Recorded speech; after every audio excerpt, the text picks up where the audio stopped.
नमस्कार, आपके साथ मैं हूं करुणा शंकर शर्मा। उत्तर प्रदेश में पहले चरण का चुनावी शोर थम चुका है।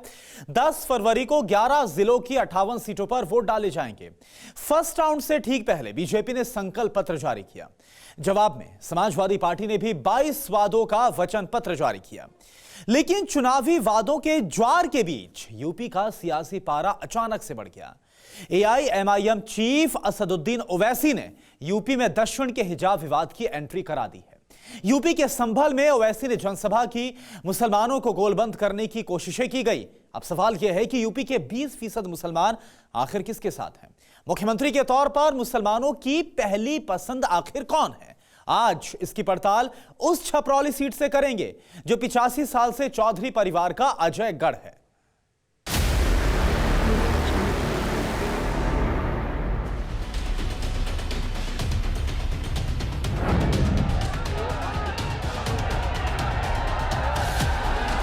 खेलना होगा, इसी के लिए अखिलेश जीतेगा।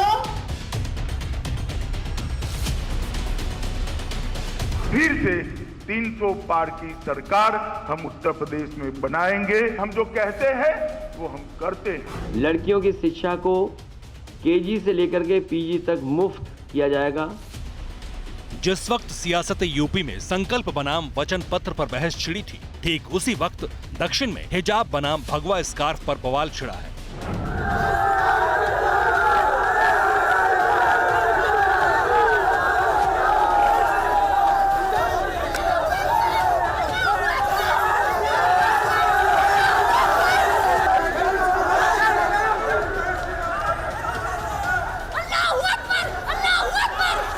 कर्नाटक का ये बवाली एपिसोड यूपी की चुनावी पिच पर लैंड हो चुका है। यूपी चुनाव में दक्षिण के इस मुद्दे की एंट्री हो चुकी है। कर्नाटका में जो हमारी बहनें हिजाब की लड़ाई लड़ रहे हैं, हम उम्मीद करते हैं कि अल्लाह सुब्हानहू तआला उनको उसमें कामयाब और कामरान कर देगा। बीजेपी की सरकार कर्नाटका में गैर जरूरी के जुल्म कर रही है, संविधान के खिलाफ काम कर रही है।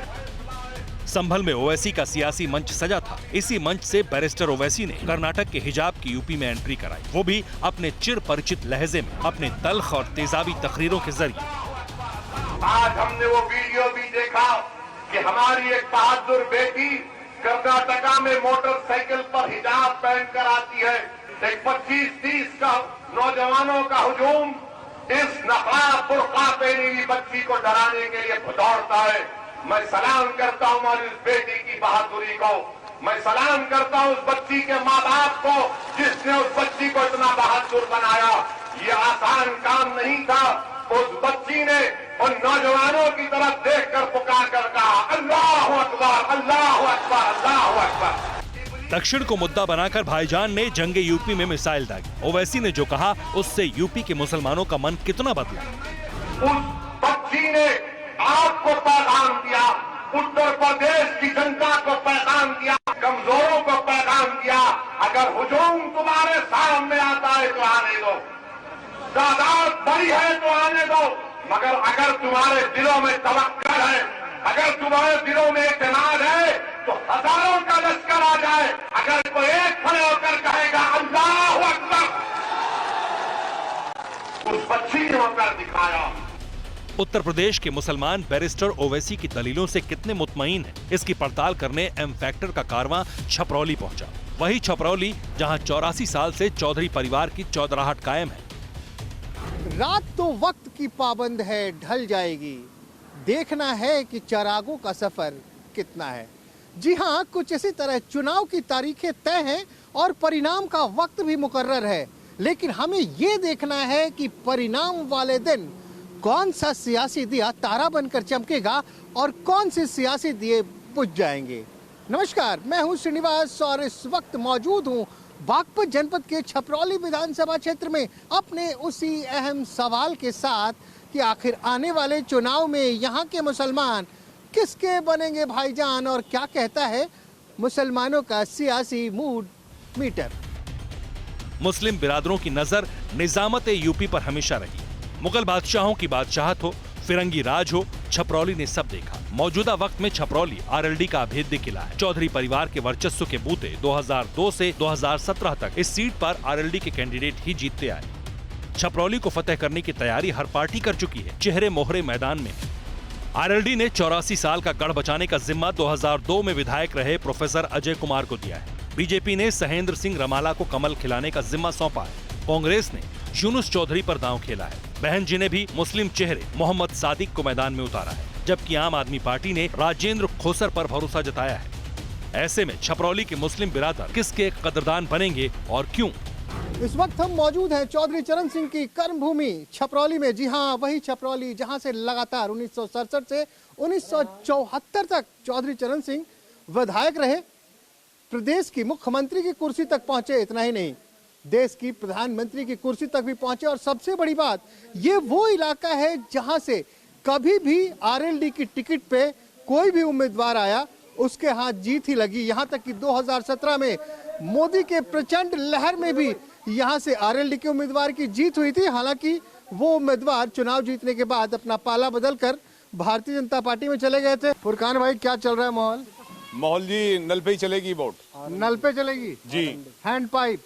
Hand pipe. अच्छा, ये बताइए, लगातार तरह तरह की बातें हो रही हैं। अभी गृह मंत्री आए हुए थे, उन्होंने कहा कि भारतीय जनता पार्टी और जाट मुगलों से लड़ते रहे और ये तो जाटों का गढ़ है जी। ऐसा हुआ है क्या? ऐसा कुछ नहीं है। क्या है माहौल यहाँ? यहाँ जाट मुसलमान सब एक मिलकर है। जाट मुसलमान सब एक हैं। सबकी जो वोट जाएगी वो आरएलडी पे जाएगी। आरएलडी तो कौन है उम्मीदवार आरएलडी के? अजय तोमर। अजय तोमर। अच्छा, एक बात बताइए, एक नेता आए हुए हैं, ओवैसी साहब का नाम सुना है? अजी हमें ओवैसी से नहीं लेना है, हमें तो अब नल से लेना है। नल से लेना हाँ। है? पानी नल से ही निकलेगी? पानी नल से ही निकलेगा। जब से चौधरी साहब यहाँ से मौजूदा हुए, हमने आज तक उससे अलग में तो हमने तो दी नहीं किसी की, उससे सिवा ना दें। चौधरी साहब के बाद डाला उनके बेटे अजीत सिंह जी। हाँ, अजीत सिंह की भी दी, चौधरी की भी दी और जयंत की भी देंगे। तो जयंत तो यहाँ से खड़े ही नहीं हो रहे। अजी जयंत ही खड़ा, उसी का सारा रंगा उसी का है। जब उसको सारे हमने पगड़ी बांध दी उसके। मतलब चेहरा कोई रहे वो होगा। हाँ, होगा जयंती, होगा जयंती। तो यहाँ से चलेगा नल। नल नल नल चलेगा जी। क्या नाम बता दे चाचा? जमील है, जमील चाचा चलाएंगे नल जी। हाँ जी, बता दे कैसे चलेगा? खूब चला देंगे नू, खूब चलाओगे नू। हाँ, रोज ही चलावे हम तो। अच्छा, एक बात बताओ चाचा, ये जो चल रहा है लगातार, पिछले 2013 में इस इलाके में एक वाकया हुआ जी, तनाव हो गया दो संप्रदायों के बीच में। उसका असर भी दिखा। उसका कोई असर नहीं हमारे पे, कोई असर नहीं उसका कोई असर नहीं। उसका हमारे पे तो असर ये है कि हमारी इस राज ने हमारी नमाज भी बंद करवाई, ईदगाह भी बंद करवाई, सब रंगा हमारा इनने बंद करवाया। किसने? इसने, जो भाजपा का राज है। हम तो इससे यहाँ खिलाफ हैं बस। तो नल चलेगी? नल चलेगा यहाँ पे। सब कह रहे हैं कि इस बार जाट लोग जो हैं थोड़े इधर उधर हो रहे हैं। कुछ नहीं हो रहे, हाँ? कुछ नहीं हो रहा है इधर उधर। ये तो वही जाग रहे हैं, घर में फूट तो पड़ी जाग रहे हैं, घर में तो फूट आई जाग रहे हैं। एक दो तो पटके चले जा, कोई बात नहीं। एक दो चले जाएंगे बटके? हाँ, एक दो पटके चले जा, घर में से फूट पे पड़ जा, तो भाइयों में भी फूट आ जा, इसका कोई फर्क नहीं पड़ता। कोई फर्क नहीं पड़ता? नहीं। तो हवा किसकी चल रही है? हवा नलके की चल रही है। क्या माहौल है यहाँ पे? माहौल बिल्कुल बहुत बढ़िया है जी। हाँ, बढ़िया माहौल है, बहुत बढ़िया है। हाँ जी। 10 तारीख को कैसा रहेगा माहौल? 10 फरवरी को नल का चलेगा बहुत जबरदस्त। जबरदस्त? हाँ जी। पूरा पानी आएगा? पूरा बहुत तगड़ा। 3 विधानसभा वाले बागपत की ऐतिहासिक सीट है छपरौली। महाभारत काल की कई यादें छपरौली के सीने में सिमटी हैं। छपरौली के बरनावा गांव में खड़ा लाक्षागृह पांडव काल का प्रमाण है, जिसे दुर्योधन ने पांडवों को एक साथ मारने के लिए बनवाया था। इतना ही नहीं, बरनावा में वो ऐतिहासिक सुरंग आज भी मौजूद है, जिसके जरिए पांडवों ने अपनी जान बचाई। खैर, अतीत के आईने से बाहर झांके तो आज छपरौली में जंग चुनावी है। यहाँ जीत हार के समीकरण में कास्ट फैक्टर हमेशा हावी रहा। ऐसा इसलिए क्योंकि छपरौली में करीब 3,33,000 वोटर हैं, जिनमें जाट वोटर 1,32,000 हैं, मुस्लिम मतदाता तकरीबन 61,000 हैं, कश्यप 26,000, दलित 21,000, गुर्जर 15,000 के आसपास हैं, जबकि 58,000 अन्य वोटर हैं। बागपत की सीमाएं मुजफ्फरनगर से सटी हैं। 2013 में मुजफ्फरनगर में उन्माद की चिंगारी भड़की तो मुस्लिम और जाटों के बीच दूरियां बढ़ गईं। दंगों के जख्म वक्त का मरहम भर चुका है। ऐसे में बड़ा सवाल ये भी था कि क्या मुसलमान जाटों के साथ एक मंच पर आएंगे तो ईवीएम पर कौन सा बटन दबाएंगे और क्यों? क्या लग रहा है माहौल तो छपरौली में आरएलडी का है।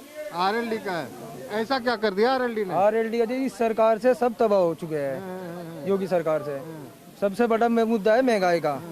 महंगाई ज्यादा रुक नहीं रही। तो ये बताओ कि आरएलडी तुम कह रहे हो, ये तो आरएलडी का गढ़ ही रहा है।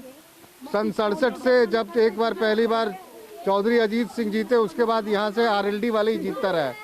जिसके हाथ पे चौधरी परिवार का सर पे हाथ, वो जीत जाता है। अब ये बताओ, अब अखिलेश भी साथ में है इनके, तो अखिलेश की सरकार आएगी ना 2022 में। अखिलेश की सरकार आएगी। तो पिछली बार तो दोनों अलग अलग लड़ रहे थे, बस वो ठोक के। अब की बार गठबंधन है। अब गठबंधन से 300-350 सीट लेके सरकार बनेगी। तो पिछली छपरौली ऐसे ही राष्ट्रीय लोकदल का अभेद्य किला नहीं है। आज तक राष्ट्रीय लोकदल के किसी भी उम्मीदवार ने यहां हार का मुंह नहीं देखा। चौधरी चरण सिंह और अजीत सिंह की विरासत को आगे बढ़ाने का जिम्मा छोटे चौधरी जयंत पर है। छपरौली में जाट और मुस्लिम विनिंग फैक्टर है। ऐसे में क्या जाट मुस्लिम एक मंच पर आएंगे तो किसे वोट देंगे, ये भी पता चला। क्या लग रहा है कि जाट मुसलमान ये छपरौली में साथ आएंगे? देखो, कस्बा छपरौली शुरू से भाईचारे का प्रतीक रहा है। जाट और मुस्लिम एक साथ चले हैं। जाट और मुस्लिम एक साथ चले हैं। ये तो पूरे पश्चिम उत्तर प्रदेश में मैं ये कस्बा छपरौली चौधरी चरण सिंह जी की जन्म कर्म भूमि है।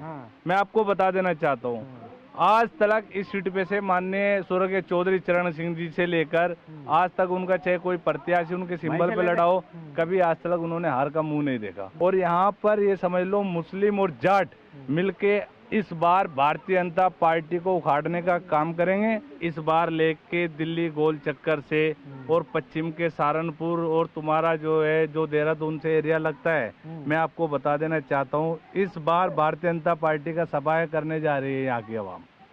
पूरे पश्चिम उत्तर प्रदेश, पूरे पश्चिम उत्तर प्रदेश की। 2017 में पूरे यूपी में प्रधानमंत्री नरेंद्र मोदी की जबरदस्त लहर थी। उस लहर के बावजूद भी छपरौली सीट पर कमल नहीं खिल सका। राष्ट्रीय लोकदल के सहेंद्र सिंह रमाला आरएलडी से जीतकर विधायक बने। सहेंद्र सिंह ने बीजेपी के सत्येंद्र सिंह को करीब 4000 वोटों से पराजित किया।